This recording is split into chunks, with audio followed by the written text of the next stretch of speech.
Hello guys, good morning. तो कैसे आप सभी लोग? आशा करता हूँ कि सभी बढ़िया होंगे और सभी की तैयारी बहुत ही बेहतरीन लेवल से चल रही होगी। तो गाइस, अपना पेपर 17 अगस्त को आ ही चुका है। मतलब कि अब तो अपने पास बचे हैं, क्योंकि आज हो गई है 4 अगस्त। तो भाई 13 दिन बचे हैं। तो 13 में से एक दिन तो अपन वैसे माइनस कर लेते हैं, तो भाई बचे अब अपने पास में 12 दिन। तो 12 दिन के अंदर अब मेरा क्या शेड्यूल रहने वाला है, आज आप लोगों के साथ में यही मैं शेयर करूँगा।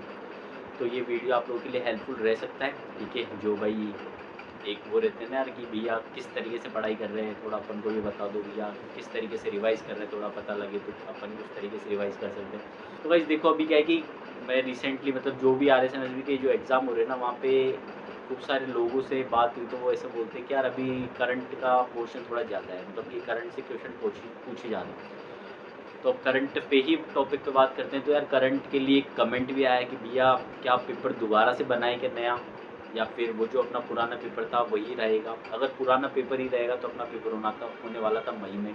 तो यार मई के बाद में तो जून जुलाई अगस्त 3 महीने का करंट बढ़ जाता है। तो अपन को क्या 3 महीने का करंट पढ़ना चाहिए कि नहीं पढ़ना चाहिए?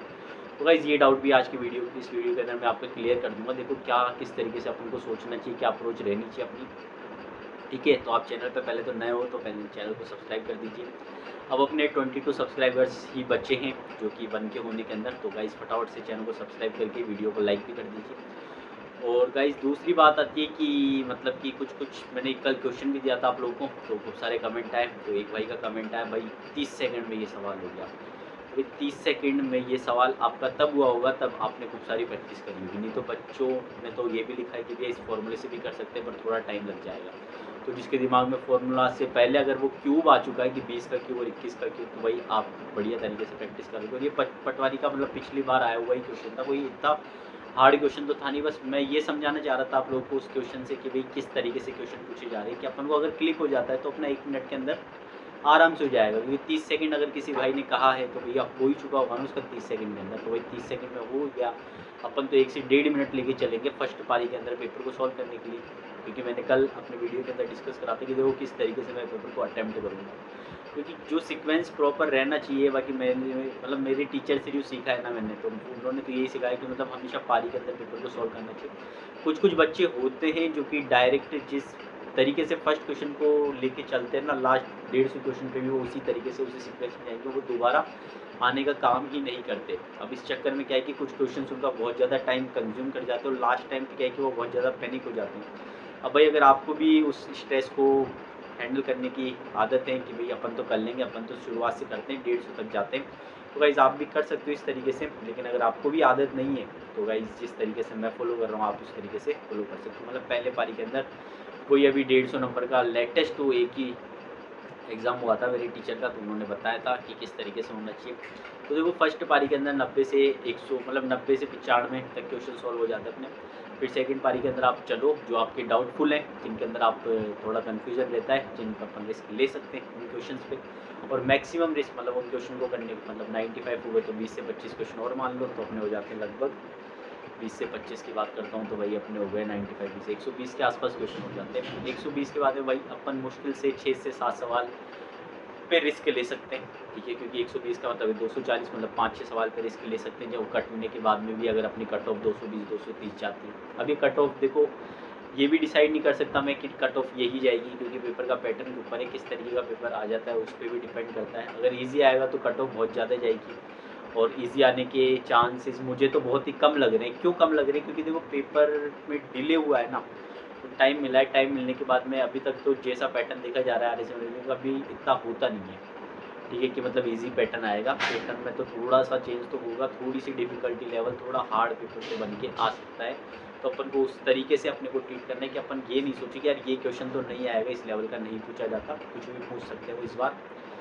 करंट की बात कर लेता हूँ कि भैया करंट के लिए क्या है, तो मतलब करंट कितना पढ़ना है। तो देखो पेपर के ऊपर अपन ऐसे प्रेडिक्ट नहीं कर सकते कि पेपर अभी बना है कि पुराना बन चुका है। जब अगर चेंज होता है ना तो पेपर नए बनते हैं, क्योंकि इतने टाइम तक अगर किसी पेपर को संभालना होता है तो पेपर लीक वाले मामले सबसे ज़्यादा सामने आते हैं। तो अपन ये आप ये प्रेडिक्ट तो करके मत चलो कि पेपर तो जनवरी फरवरी में बन चुका होगा, कि अपना तो मई में पेपर था, उसको अभी भी तिजोरी के अंदर वो रख रखेंगे। तो भाई इतना बड़ा रिस्क तो गवर्नमेंट ले ही नहीं सकती, ना ही गवर्नमेंट को कोई लेने के लिए बोलेगा। क्योंकि इतना रिस्क में मतलब यार पेपर लीक होने के 100% चांसेस रहते हैं, फिर वैकेंसी दोबारा करवाना पॉसिबल नहीं होता। तो वो इस चीज़ से तो कन्फ्यूज़न से आप रहो मत कि यार करंट कितना पढ़ना है। बस ये है कि अगर आपको ऐसा लगता है वैसे होगा तो नहीं, तो करंट आप क्या है कि थोड़ा उससे पहले के कुछ ज़्यादा फोकस करके चलो, क्योंकि करंट उससे पहले का ज़्यादा ही फोकस करने योग्य है। अभी जितना करंट के अंदर जो सिचुएशन है उससे तो बढ़िया पहले का करंट है, क्योंकि अपना बजट आया था वो सारी चीज़ें वो उसी में है। लेकिन ये नहीं है कि यार अभी का करंट नहीं आएगा, तो करंट तो आपको क्या है कि जुलाई तक का पढ़ना ही, अगस्त का नहीं पढ़ना, कि 17 अगस्त से पहले का या फिर 15 जुलाई तक का पढ़ सकते हो, लास्ट वो भी नहीं आएगा। क्योंकि यार कुछ कुछ चीज़ें क्या है कि करंट की अपन घोषणा कर देते हैं ना कि ये चीज़ होने वाली है, तो वो चीज़ें आ जाती है इसलिए। ठीक है, तो आप उस तरीके से तैयारी करो। और बाकी क्या है कि दिशा की बुक के लिए मैंने आपको पहले बताया था कि दिशा की बुक आप लोगों के लिए सबसे ज़्यादा बेस्ट रहेगी। तो दिशा की बुक क्या है कि रिवीजन के लिए आप अभी उठा सकते हो। लेकिन भाई दिशा, अब देखो ऐसा कोई तो बच्चा होगा नहीं मेरे हिसाब से कि जिसने अभी तक पढ़ा ही नहीं हो, कि मतलब यार ऐसे कुछ होते हैं जो लास्ट टाइम पे जगते हैं, या फिर कुछ फैमिली सिचुएशन, या फिर कुछ उसकी कंडीशंस होती है, या फिर कुछ इसके एग्ज़ाम, कुछ भी खूब सारी चीज़ें मैटर कर जाती है। तो वो सोचे कि यार मैंने पहले तो पढ़ रखा था भैया, लेकिन अब भी किस तरीके से मैं 17 दिन के अंदर या 15 दिन 12 दिन जो बच्चे उसके अंदर करूँ। तो सबसे बढ़िया रामबाण उपाय है कि भैया आपकी है कि दिशा उठाओ। दिशा आप लोगों के लिए बहुत ही ज़्यादा बेनिफिशियल है भाई। जो भी जिस तरीके से तैयारी कर रहा है, आप दिशा को एक बार तो लगा के जाइए। दिशा को जितनी बार लगाओगे उतनी बार कम है, क्योंकि दिशा से बहुत ही मतलब कि जो क्वेश्चन रिपीट होंगे ना, अगर वो क्वेश्चन दिशा में नहीं मिला तो फिर भाई किसी स्टैंडर्ड मतलब फिर और बुकों में मिलने के तो बहुत ही कम चांस है, क्योंकि दिशा के अंदर हर क्वेश्चन मतलब मिल ही जाते हैं, अपने पीवाई के रिपीट होते हैं, दिशा के अंदर वो मिल जाते हैं कि हाँ यार ये क्वेश्चन दिशा से मैंने पढ़ा था, दिशा से मिला है मेरे को। ठीक है, और मैथ और रीजनिंग का तो यही है कि अगर छोड़ दोगे तो फिर वापस से भूल जाओगे चीज़ों को, तो अपन को वो करना नहीं है कि मैथ और रीजनिंग तो छोड़नी तो है ही नहीं। तो इसके लिए देखो बूस्टर पीडीएफ आई थी आप लोगों के लिए, तो अब मैं लास्ट में तो आपको ये तो प्रीफर करूँगा नहीं कि 12 दिन पहले आप उसको परचेज़ करो, लेकिन जिसके पास भी भाई उससे क्वेश्चन प्रैक्टिस कर सकते हो। और अगर कोई है जैसे कि 30-30 सेकंड में वाईओ के आंसर आ रहे हैं, तो भाई रीजनिंग लगा लो, परचेज़ कर लो, 29 रुपीज़ के अंदर आपको रीजनिंग की पीडीएफ मिल जाएगी, वो आपके लिए बहुत ज़्यादा बेनिफिशियल रहेगी। अब अगर आप 30 सेकंड तो 150 इंटू 30 कर लो, आप भाई कितनी सी देर के अंदर कितने मतलब सवाल कर लोगे आप, 4500 सेकंड। ठीक है, 150 इंटू 30 4500 सेकंड के अंदर आपने लगभग 150 सवाल कर लिए। तो अब देख लो यार क्या है आपका 4500 सेकंड को 60 से डिवाइड करके आप आराम से कि मतलब आराम से हो जाएंगे, तो आप तो प्रेफर कर सकते हो अभी। बाकी भाई मैं तो रीजनिंग को छोड़ना मैं नहीं मानता कि आप उसको छोड़ के मतलब छोड़ने का सेंस है कि अभी प्रैक्टिस छोड़ना। जैसे फॉर्मूला रिवाइज करो, कुछ टॉपिक रिवाइज करो, 5-5 सवाल भी करोगे ना डेली हर टॉपिक के तो भी बहुत है। 5 सवाल 5-5 15 इंटू 5 75 सवाल हो जाते हैं, आराम से हो जाएंगे 2 घंटे के अंदर, 1 घंटे के अंदर। वहाँ पे क्वेश्चन 45 देखने को मिलेंगे मैथ और रीजनिंग से, जो कि बहुत ही ज़्यादा बेनिफिशियल है, किसी सब्जेक्ट को छोड़ नहीं सकते। रीजनिंग के लिए मैं कहाँ से डाटा प्रीफर करता हूँ, या मतलब मैं कहाँ से पढ़ रहा हूँ, तो देखो मैं तो परमार सर मतलब है कि एसएससी पर के नोट्स हैं, तो मैं तो वहाँ से कर रहा हूँ उस चीज़ को, और वो पीडीएफ मैंने भी डाली आप लोगों के लिए।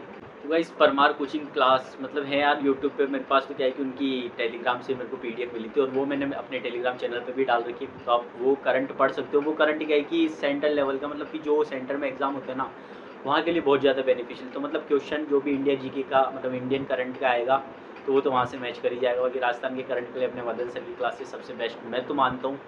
मैं लास्ट टाइम पे हर एग्जाम के अंदर उन्हीं को पढ़ के जाता हूँ। एक कमेंट ये भी आया था कि भाई आपके सीईटी के अंदर कितने मार्क्स थे, तो वही मेरा सीईटी मैंने ग्रेजुएशन वाला दिया था, उसके अंदर मेरे 198 मार्क्स थे, जो वो नॉर्मलाइजेशन होने के बाद में Z normalisation Z type formula लगाते थे वो, उसके बाद में मेरा क्या है कि कट मतलब कम हो चुके थे स्कोर, और वो मेरा 188 189 के आसपास हो चुका था। बाकी अभी लगे हुए हैं पटवारी के लिए, ठीक है, तो पटवारी का देखते हैं एग्ज़ाम क्या रिजल्ट रहता है। बाकी क्या है कि मैं तो हमेशा ये बोलूँगा कि यार पॉजिटिव रह के अगर किसी भी चीज़ को फेस करेंगे तो क्या है कि अच्छा रहेगा अपने लिए भी, माइंड के लिए भी, फैमिली के लिए भी। क्योंकि देखो मेहनत सब कर रहे हैं, लेकिन एक पॉजिटिव वे के अंदर मेहनत कर रहे हो, क्योंकि जब अगर आपने किसी चीज़ को ऐसे मान लिया ना कि हो जाएगा, तो भाई हो जाएगा 100%। ये तो मैं लिख के देता हूँ कि अगर आपके अंदर इनर सोल से ये थॉट आ रहा नहीं कि भाई हो जाएगा आपका सिलेक्शन, तो हो जाएगा। तो अगर बाई चांस नहीं होता है ना, तो आप पॉइंट आउट करना कि कौन सी चीज़ रह गई थी भाई कि यार, और आपको रीज़न परफेक्ट मिलेगा कि हाँ यार ये एक कारण था जिससे मेरा सिलेक्शन हुआ। तो अगर अभी भी कोई गलती कर रहे हो तो उनको पॉइंट आउट करो। जल्दीबाजी के अंदर देखो क्वेश्चन बहुत ही लोगों के गलत हो रहे हैं, बहुत ज़्यादा लोगों के गलत हो रहे हैं। आप क्या है कि कहीं पे भी टेस्ट दे रहे हो तो 3 घंटे को क्या है कि 10 मिनट पहले सबमिट करने की वो जो इच्छा है ना खूब सारे बच्चों की, कि यार मेरा पेपर क्या है कि 10 मिनट पहले सबमिट करूँगा तो वहाँ पे मेरी अच्छी रैंक आएगी, अच्छी रैंक शो करेगी। उस चक्कर में क्या है कि आप क्वेश्चन गलत मत करो। टेक्स्ट बुक पे तो अधिकतर बच्चे यही कर रहे हैं, रैंक के चक्कर में, जल्दी से सबमिट करने के चक्कर में। ठीक है, टॉपर के स्कोर से मतलब स्कोर तो मैच कर ही जाता है, लेकिन क्या होता है कि यार उससे टाइम ज़्यादा लग जाता है। मैं भी कभी कभी जल्दीबाजी के चक्कर में खूब सारे सिनोनियम एंटोनियम्स में सबसे ज़्यादा गलती, मतलब जल्दीबाजी के अंदर अपन को लगता है कि यार एंटोनियम पूछा होगा, सिनोनियम जल्दी जाते क्वेश्चन में इसका ये रिलेट करते हैं, फटाफट कर देते हैं। कभी कभी खूब सारी मतलब दिक्कतें आती है यार, अब वही आपको फेस करनी है। मॉक टेस्ट इसीलिए लगाए जाते हैं कि अपन उन चीज़ों को क्या है कि अभी आपको पॉइंट आउट करके उनको सुधार लें।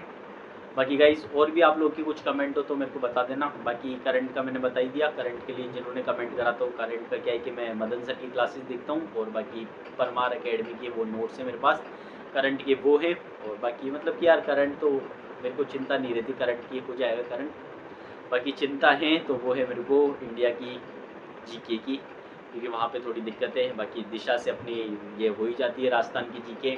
हिंदी इंग्लिश के लिए भी अपने पास दिशा भी है, और इंग्लिश के लिए तो हिंदी के लिए अपनी वही है राघव प्रकाश वाली बुक। ठीक है, बाकी अपने पास कंप्यूटर की दक्ष तो नहीं है मेरे पास, लक्ष्य की है मेरे पास कंप्यूटर की, तो वहाँ से 3 टॉपिक है वो कवर कर लेते हैं। बाकी भाई रिवीजन चल रहा है प्रॉपर तरीके से। शेड्यूल की बात अपन नेक्स्ट मतलब उसमें करेंगे नेक्स्ट वीडियो के अंदर। तो गाइज अगर आपको वीडियो पसंद आया हो तो इसको लाइक कर दीजिएगा और शेयर कर दीजिएगा, और टेलीग्राम चैनल जो जरूर ज्वाइन कर लेना। वहाँ पे बुक्स है, देखो अभी तो वहाँ पे कुछ चीज़ें डल नहीं रही है क्योंकि अभी एग्जाम टाइम में मेरे को बिल्कुल टाइम नहीं मिल पाता, लेकिन वहाँ पे जो बुक्स है आप वहाँ पे मीडिया वाले सेशन में जाके देख सकते हो। बुक्स वगैरह सभी के और सभी के शॉर्ट नोट्स आपको वहाँ पे मिल जाएंगे। बाकी अपन मिलेंगे नेक्स्ट वीडियो के अंदर। तो गाइस वीडियो को पसंद आए तो इसको लाइक कर देना, और चैनल को सब्सक्राइब जरूर करो, फटाफट से 1K कर दो। बाकी अपन मिलेंगे नेक्स्ट वीडियो के अंदर। Tata bye bye, see you guys.